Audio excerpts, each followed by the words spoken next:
देर रात तक अजीत दादा की पहचान जो थी वो सिर्फ काम काम और काम करते रहते थे और उनका जो डिसीजन मेकिंग एबिलिटी था, मैं नहीं समझ सकता हूँ कि राजनीति के अंदर ऐसा कोई दूसरा शख्स है जिसके पास इतनी अच्छी ये कला थी। अगर उनके पास कोई जाता काम होने वाला है तो वो मुंह पे कह देते थे कि हाँ ये काम हो जाएगा करके, और नहीं होने वाला है तो फिर वो किसी भी हालत के अंदर आपके मुंह पे कह देते थे कि नहीं, किसी भी हालत के अंदर ये काम नहीं हो सकता है। तो ये राजनीति के अंदर ये जो क्वालिटी है दूसरे किसी राजनेता के अंदर देखने को नहीं मिलती है। मैंने विधानसभा के अंदर मेरा खुद का अनुभव मैंने देखा है कि जब सत्ताधारी पक्ष किसी विरोधी पक्ष ने अगर किसी ने सवाल उठाया और उसका जवाब देना है और वो मंत्री जवाब नहीं दे पा रहा है तो अजीत दादा खुद खड़े होते थे अपने नेता का बचाव करने के लिए, और अपने नेता का बचाव करने के लिए वो खड़े रहकर जो जवाब एक्सपेक्टेड होता था तो वो जवाब।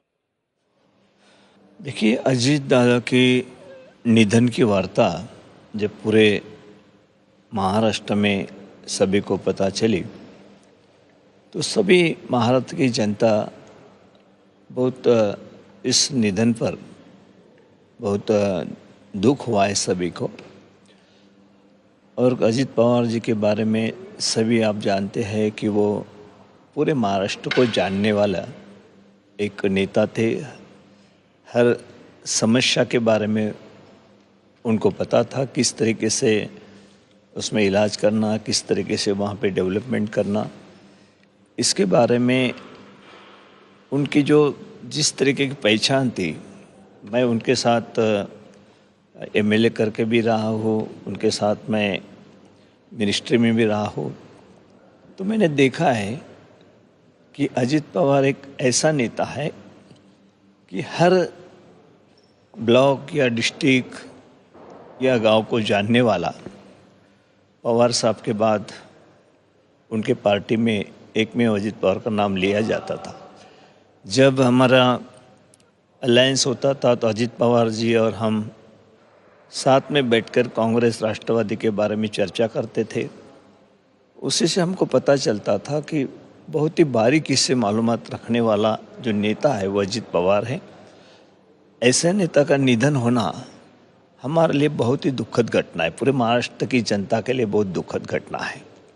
इससे उन पार्टी को, पवार फॅमिली को जरूर नुकसान हुआ है। वक्तेपणाचा स्वभाव होता, अतिशय हार्ड वर्क करणारा एक नेता मी त्यांना म्हणून ओळखतो। अगदी सकाळी 6:30 वाजेपासून त्यांच्या लोकांच्या भेटीगाठी आणि कामं व्हायच्या वेळेला अतिशय महत्त्व देणारापैकी ते एक होते।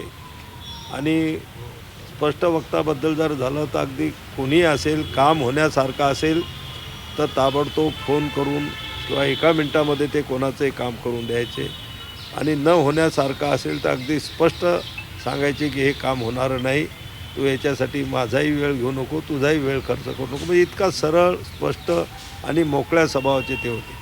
खरं म्हणजे त्यांच्या या राजकीय जीवनाच्या कारकिर्दीमध्ये महाराष्ट्राच्या विकासामध्ये, महाराष्ट्रामध्ये अनेक चांगल्या योजना राबवण्यामध्ये त्यांचं फार मोठं योगदान होतं। आज त्यांच्या निधनामुळं निश्चितच महाराष्ट्राच्या राजकारणावर, महाराष्ट्राच्या सगळ्या विकासाच्या याच्यावर सुद्धा धक्का ही बैठा। एक हमारे साथ काम करने वाला साथी जो गए 20 साल से हमारे साथ रहा। इतना ही नहीं, पर जब मैं चीफ मिनिस्टर था तभी मेरे मंत्रिपरिषद में भी इरिगेशन मिनिस्टर बोल के काम किया था।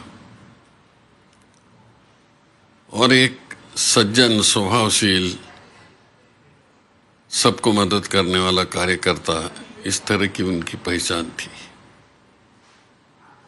केवल शरद पवार चंद्र जी के नेफ्यू है बोल के नहीं, लेकिन उन्होंने अपनी खुद की अजित पवारच्या रूपाने सोनेरी हृदयाचा राजकारणी,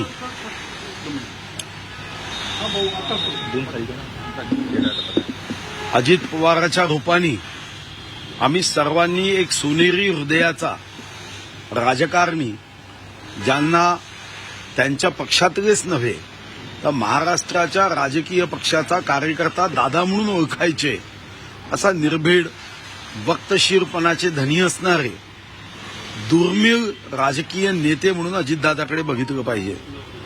अतिशय निर्भीडपणे ते प्रत्येक प्रश्नाचं उत्तर विधानसभेत देताना बघितलं. स्पष्टपणा हा त्यांचा गुण होता. ओठात एक तेच ओठात असायचं. साधारणतः एक पारदर्शक नेता हा महाराष्ट्राने गमावला आहे.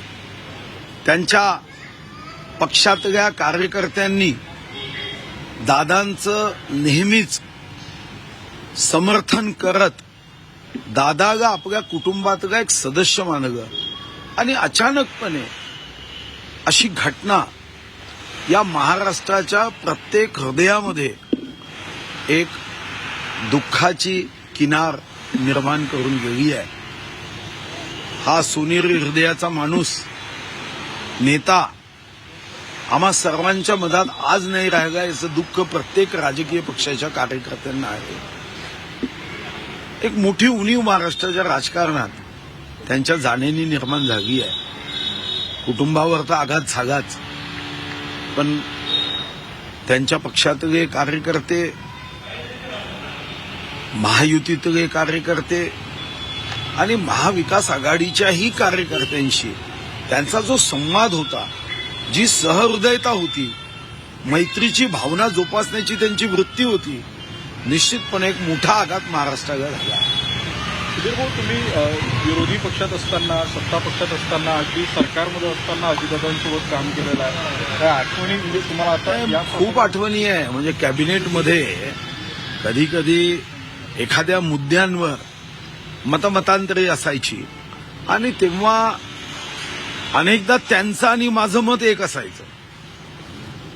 तर्काच्या आधारावर आपली मतमांडणी करणं हे मला वाटतं की त्यांचं एक गुण होता आणि तर्काच्या आधारावर आपलं मत मांडायचं.